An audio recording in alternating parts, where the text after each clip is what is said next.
7.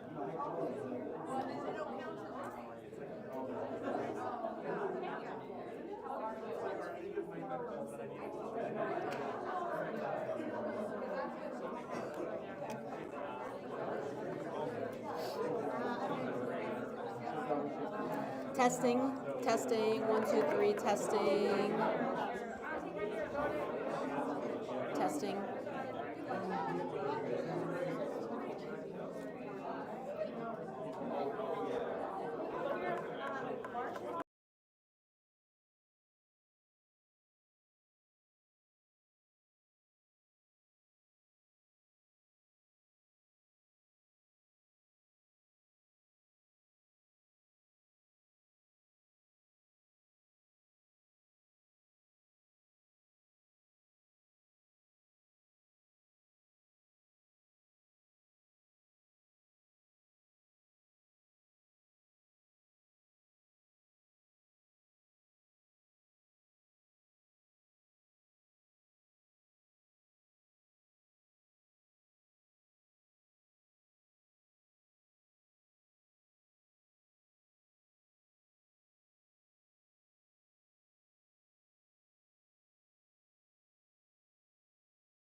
step to your right. Yeah.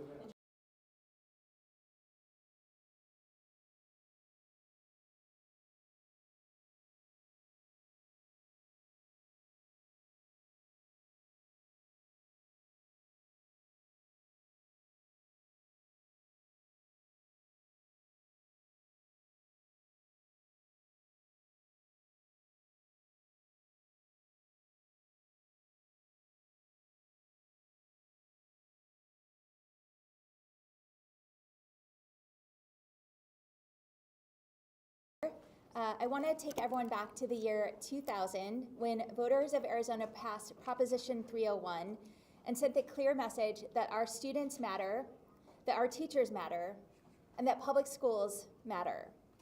Time and time again, Arizonans have been vocal about their support for public education, but time and time again, leadership in this state has failed them. One needs to look no further than the lawsuit brought against the state after failing to adequately fund public schools as outlined in Prop 301. The result of that lawsuit, Prop 123, shouldn't have been needed in the first place. Why is it that the state needed to be sued in order to fund our public schools?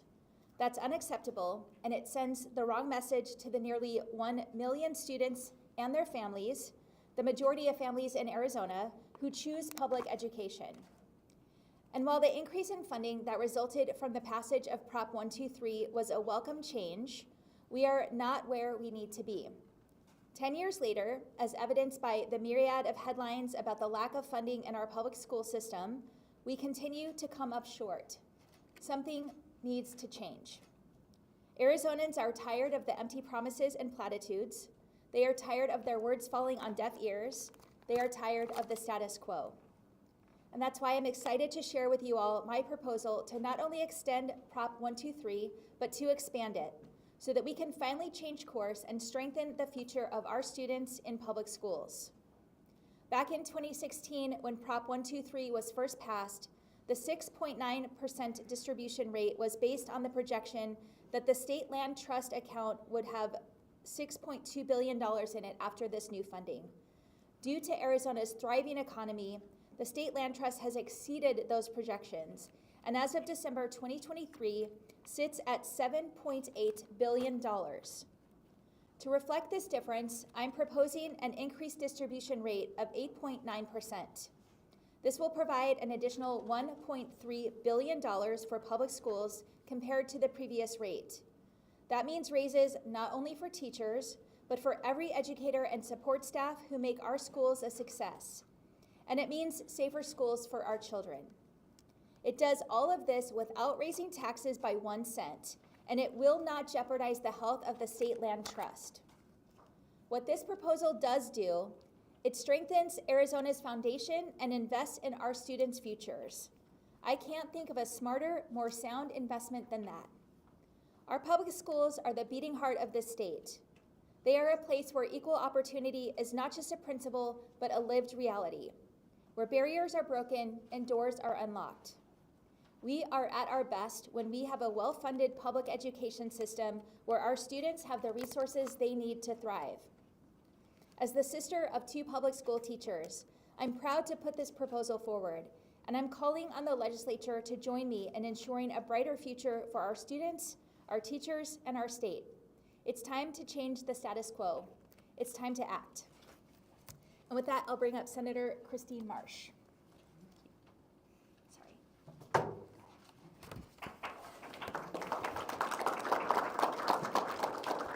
Hello, everyone, and thank you, everyone, for joining us today. Before I begin, I want to thank Governor Hobbs and her team for the work they have done to make this a reality, and to the Democratic legislators who came before me who pushed tirelessly for this kind of investment in public education.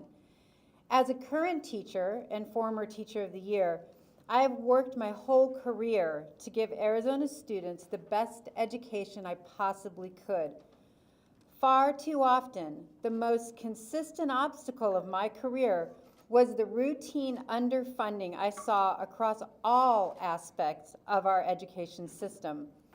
Before a student even steps into the classroom, There are a number of critical adults that have an impact on their educational success, and I would be leaving them behind if I didn't advocate for them down here at the Capitol alongside our teachers. This plan aims to tackle that very issue. I am proud to introduce the Prop 123 plan that will invest in every part of our education system that helps our students thrive. While I applaud my Republican colleagues finally admitting that we need to do something to raise teacher pay, their plan misses the mark. With this plan, we will not only address our teacher shortage caused by low pay, we will support every educational professional responsible for our children's success and keep our schools safe. It's time we act like the adults in the room and do more than one thing at a time. The State Land Trust is strong and growing. It's grown by over $2 billion over the last 10 years. Our choice is between letting that number sit in a bank account and get bigger, or setting Arizona's children up for success and supporting our entire educational system and all of its professionals. For me, it's a simple choice. I am going to support the plan that puts our students and educational professionals in the best spot to grow and succeed in Arizona. And I have the distinct pleasure of bringing up Yasmin, who is a high school student. Very excited. Good afternoon. My name is Yasmin Castro from Apollo High School. I'm an extremely proud public school student and will be graduating next May. Educators and support staff at my school have given me an incredible education, and I'm grateful for the opportunities I've received. But I know Arizona can do more to support them and give students like me a quality education. I've firsthand seen how Arizona public school students need extra support, specifically in the honors and AP department. At my school, many students on this path were not placed in the correct level of these advanced classes. This was due to the lack of teachers in general and especially in the honors and AP department. When the second semester rolled around, many students failed the courses they were put in due to being placed in classes they weren't ready for, since the classes they needed to be prepared for these were filled due to them only having one period. They were then pulled out of these classes and placed in regular classes. These students deserve the opportunity to have the right classes on the path they want to take. Lack of teachers should never be a roadblock in a student's education. Arizona has one of the worst funded public education systems in the country. This has to change. With this plan, we can take one more step towards ensuring every student has had the opportunities like I've had. Schools also need to be safer. Schools should not be somewhere where we fear for our lives, where we're constantly thinking of what our escape plan would be, where we step into a room and immediately look for the exits and hiding spots. There was a recent situation where there was an altercation with an armed individual near my school. This happened after school, and it was evident to us all there was no plan in place, no safety measures ready, and it was absolute chaos. Students were still walking around outside of campus. Those inside were getting yelled at to go into classrooms with no clue as to what was happening. Once we were inside, no one knew, not even the teacher, what exactly we were to do or what was happening. Let's seize this opportunity to build a high-quality education system we can all be proud of and ensure Arizona students like me have a chance to build a stronger future for ourselves and our state. I will now be handing it off to Nicole.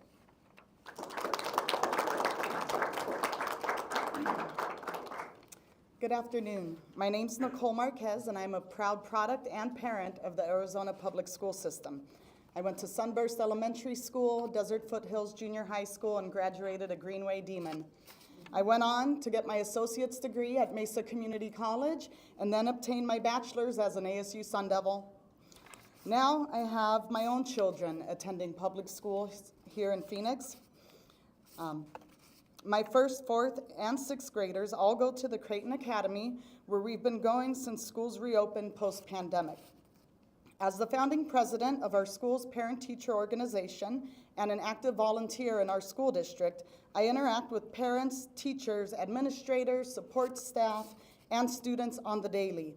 And I'm reminded at every turn of the risks and instabilities our public school educators and students face due to the chronic underfunding allowed by the majority in our state legislature. Public schools play a vital role in building strong, healthy communities.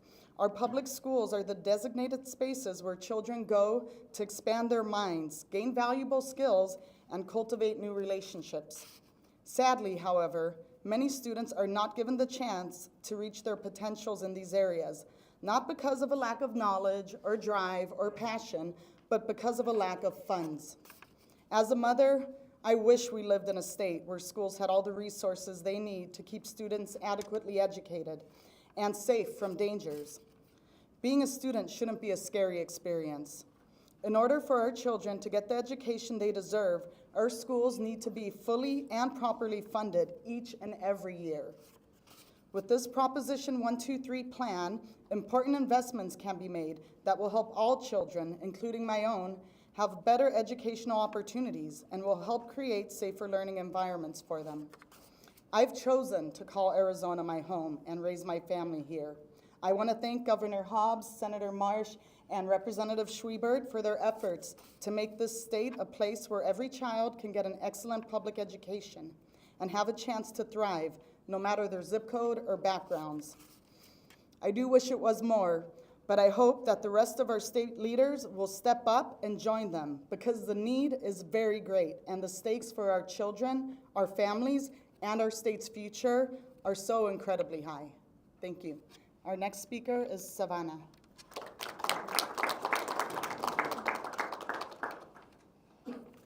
Thank you. Good afternoon. My name is Savannah Galaviz Tranguch.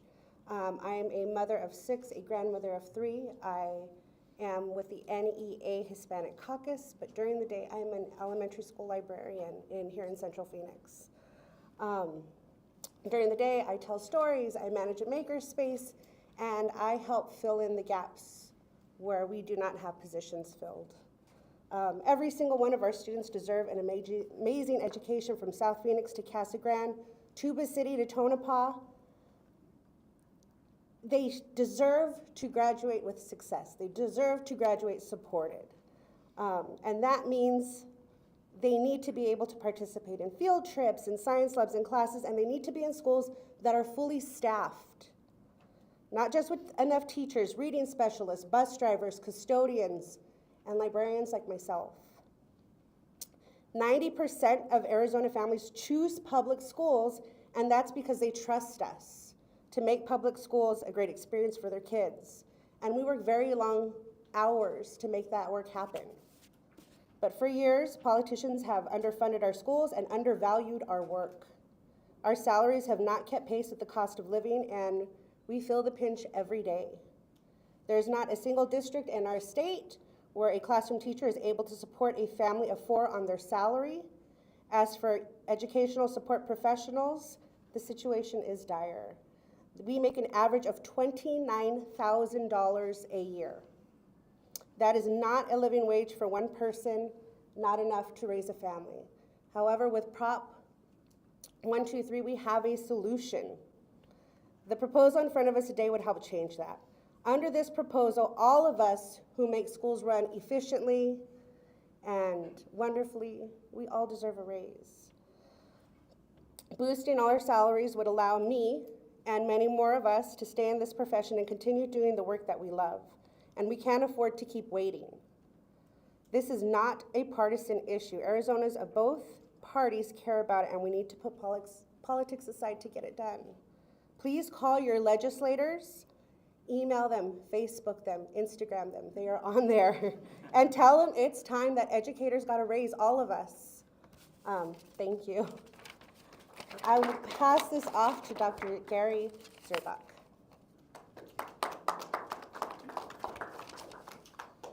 Thank you and good afternoon. Governor Hobbs, thank you for the opportunity to address the community today. My name is Dr. Gary Diaz-Serbach, and I am the Deputy Superintendent of Administrative Leadership and Services at the Deer Valley Unified School District.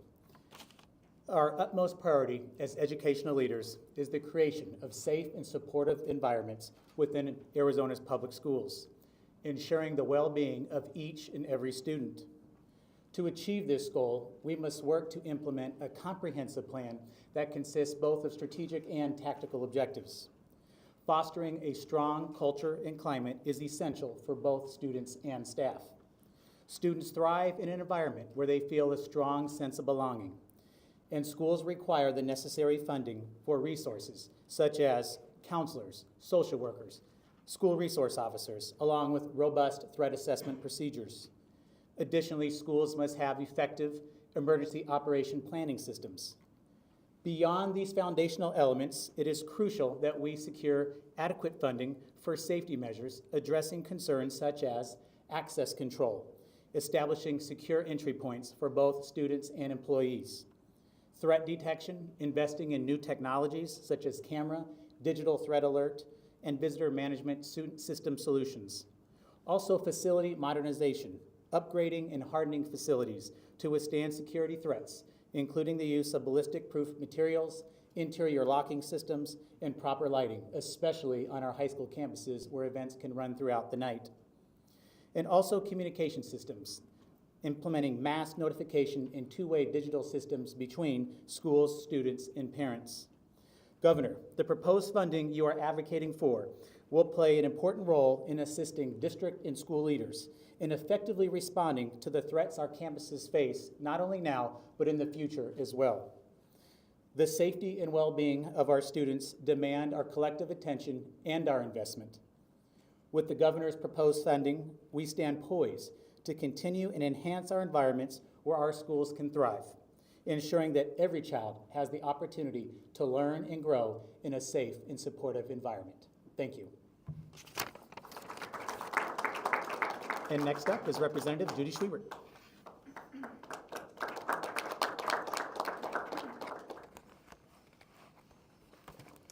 Thank you, Governor Hobbs, for this wonderful proposal, and thank you, everybody, for being here. As a longtime former teacher and high school librarian, as well as a mom and now a grandma, I know firsthand how vital our schools are to our children, families, and communities. I'm so proud to be here today with Governor Hobbs and Senator Marsh and everyone else here to offer this proposal to renew Prop 123 funds for our schools. It is truly essential to addressing the teacher shortage crisis. I knew I'd never become monetarily rich when I followed my heart to become a teacher, but I was always able to keep food on the table and a roof over our heads, even after becoming a single mom. That all changed in the 2008 recession when the Arizona legislature made the deepest cuts in the nation to public education. And even though the vast majority of the public schools in our state continue to earn a rank of A or B, since that recession, Arizona has continued to rank at the bottom of the nation in per pupil spending and teacher salaries. Our educators do a heroic job, but too many of them can no longer afford to work or live here. As a result, they're fleeing to other states or professions where they can support their families. Arizona's failure to properly invest in our schools has left a shocking 1 in 3 students without a permanent qualified teacher. That's a disaster for not only our children and families, but also for our employers and all of us who benefit from the strong workforce we need for our economy to thrive. But you know, like the cars we all depend on, our schools require many essential parts. Raising teacher salaries is like putting a new engine under the hood, and that's really important. But unless you also invest in some tires, in this case in the form of increased pay for our essential classroom aides, reading and math specialists, counselors, and all support staff, you're not going anywhere. As hard as that engine works, it's going to burn itself out without those wheels. Teachers know that it's a package deal. All educators are vital to student success, especially at a time when more and more young people are struggling with anxiety, depression, and even suicide. This is the time to increase our investment in the resources our students need, not pick and choose about who's important enough to retain with a raise and who is not. So Governor Hobbs' proposal includes all educators, teachers, and support staff. It makes our schools safer, and it doesn't raise taxes a cent.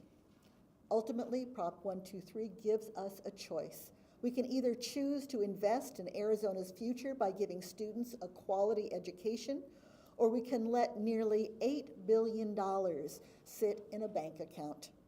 I invite all my colleagues to join me in voting yes to put this proposal before voters.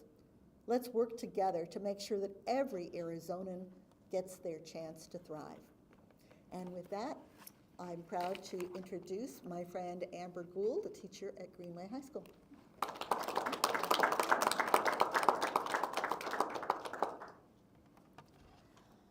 Hi, friends. First, I want to say thank you to Governor Hobbs for this opportunity to speak to you all today. My name is Amber Gould. I am a high school English and student council teacher out of our Arizona Public Schools. I also am a proud member of the Arizona Education Association and am a 2023 Ambassador for Excellence and Top 5 Arizona Teacher of the Year. I've been teaching for well over a decade, and not to brag, but I'm pretty good at what I do. Just today, I had students learning about rhetorical analysis in first hour, discussing and applying advertising strategies during fourth hour, and by the time sixth hour hit, my students were talking about the importance of not being a bystander during atrocities as we read Night and listened to the testimonies of Holocaust survivors. My colleagues and I do everything we can to make sure our students get the quality public education they deserve, but it's hard. The reality of my day is that I had a new student who transferred in during sixth hour because her teacher resigned last Friday and moved to New Mexico. For lunch, I had a bag of chips that I found in one of my file cabinet drawers because I had to grade papers and didn't have time to run out during lunch. And unfortunately, the pay for our support staff is so low that we can't retain enough cafeteria staff to provide lunch for the adults on campus to purchase. I also had to find time today to create a list of the items to give to our district insurance company of everything that was destroyed in my classroom earlier this year when it flooded. Turns out when you're forced to go with the lowest bidder for construction, you don't always get the best results. The issue is that these stories are not just unique to me. There are teachers and education support professionals across our state who are struggling to make every dollar stretch at school to support our students.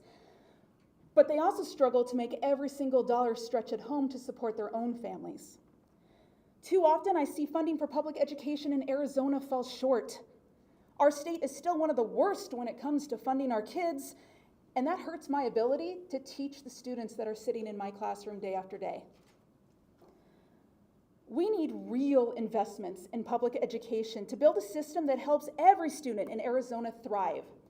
And that happens when we invest in paying our educators what they deserve, when we pay our support staff what they deserve, and when we build and maintain the safe schools that our students deserve.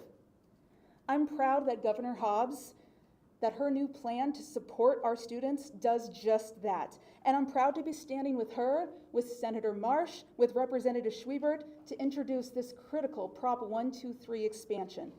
Thank you.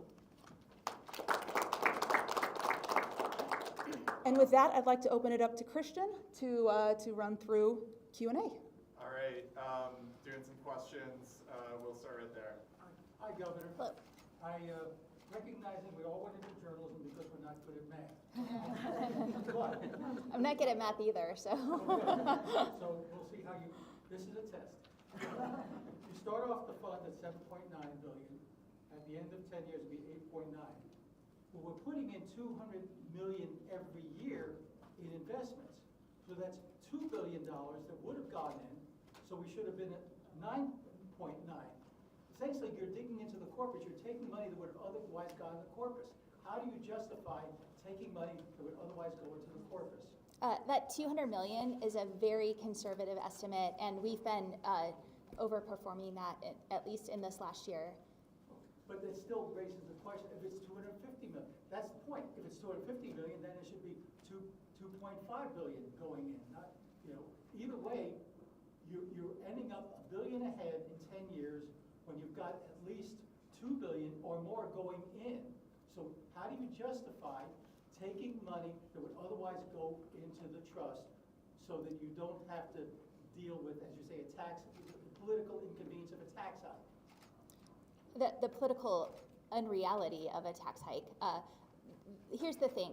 Our proposal is based on the last 10 years of Prop 123, how the trust has performed, how the trust has grown, and our estimates are conservative across the board, and the trust is healthy and strong, and it will continue to be under this proposal. But your own numbers say your investment return is 7.24%, but you're taking out 8.9%.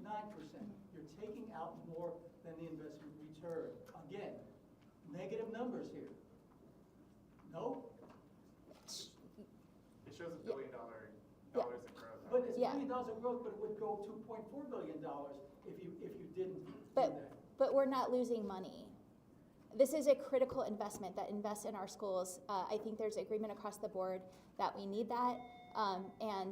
This is a way to do it that doesn't hurt the trust and gives schools the resources they desperately need. Okay, next question. Brad?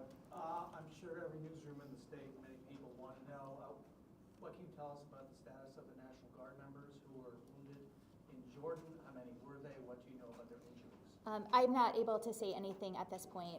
We have very preliminary information that I'm not at liberty to share.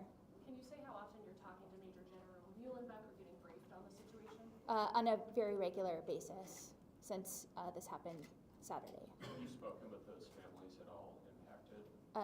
Not yet. I plan to, but again, it's just very early.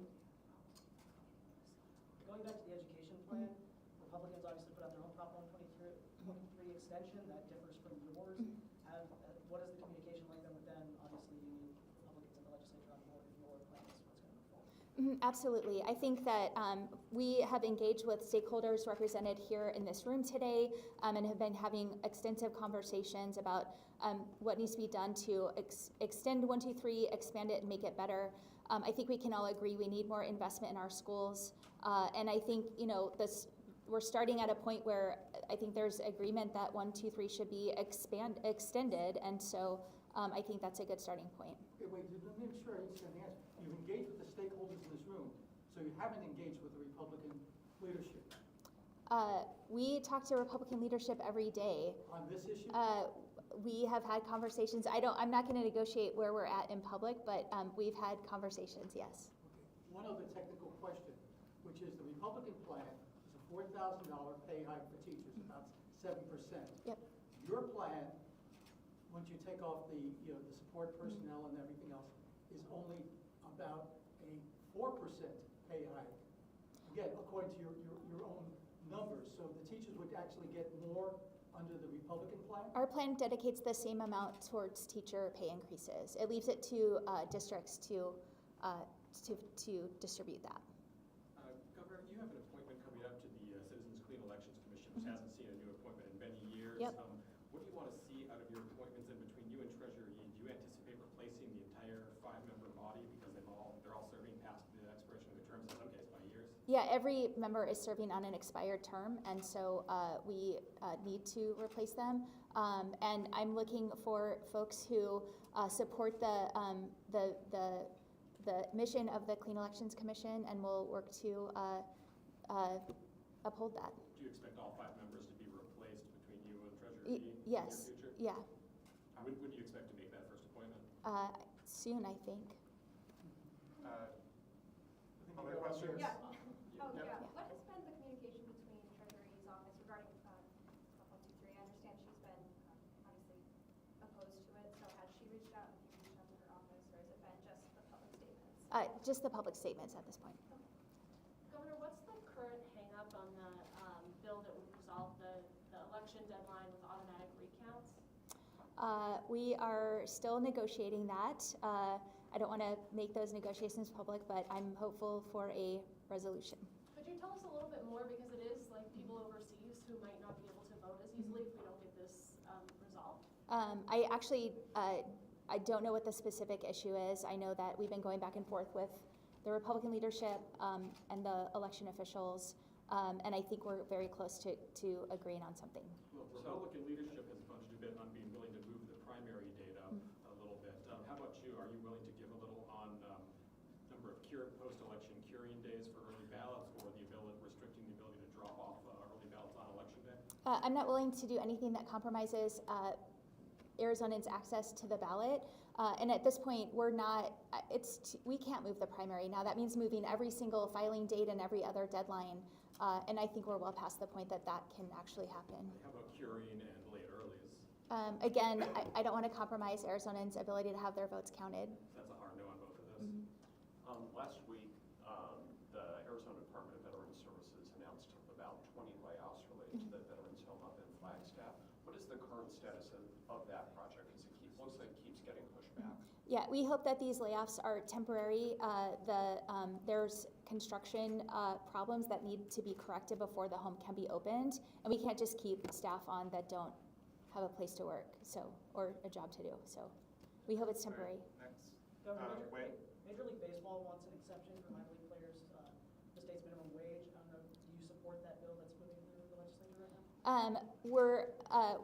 We've been keeping up to speed on where the bill is. Certainly concerned about upending the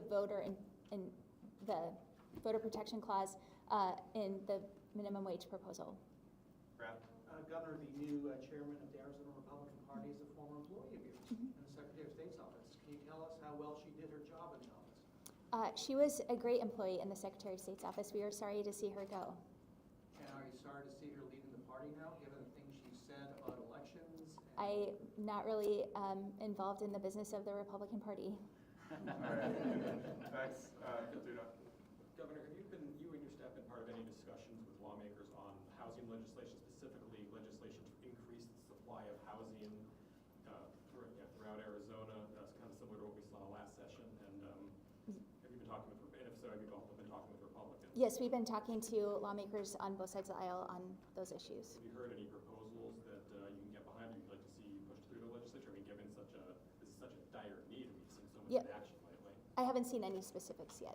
Are you willing to tighten up the rules on cities in order to take some restrictions, rights away from them about HOAs or zoning or anything like that? I would like to see something that strikes the right balance between our ability to build faster and local control. All right, we only have time for a couple more questions, so right here. Governor? Yeah. Earlier I spoke of Treasurer Kimberly Lee, and she called the plan a dangerous path, specifically the 8.9% distribution. I think she recommended 4 to 5%. Can you just respond to that specifically, that dangerous path? We just respectfully disagree with her, and our numbers are different than hers in terms of the strength of the trust and the position it would be in if we increase the distribution. And then right there. Yeah, I understand a lot of the ESA transparency and accountability measures are starting to make their way to the legislature, and so I was just curious if there's been any budging on the Republican side in terms of, I don't know, even hearing them out, or if that's still kind of a close conversation. I know they've been very resistant. I'm not sure yet if bills have been introduced, but I don't think they're moving, so that would be an indicator. All right, one more question. Right there. Can you give us a comment about the Arizona National Guardmen that were infiltrated? I can't. I'm not at liberty to share anything about that. All right, let's call our wraps, everybody. Thank you. Chiefs Thanks. or 49ers?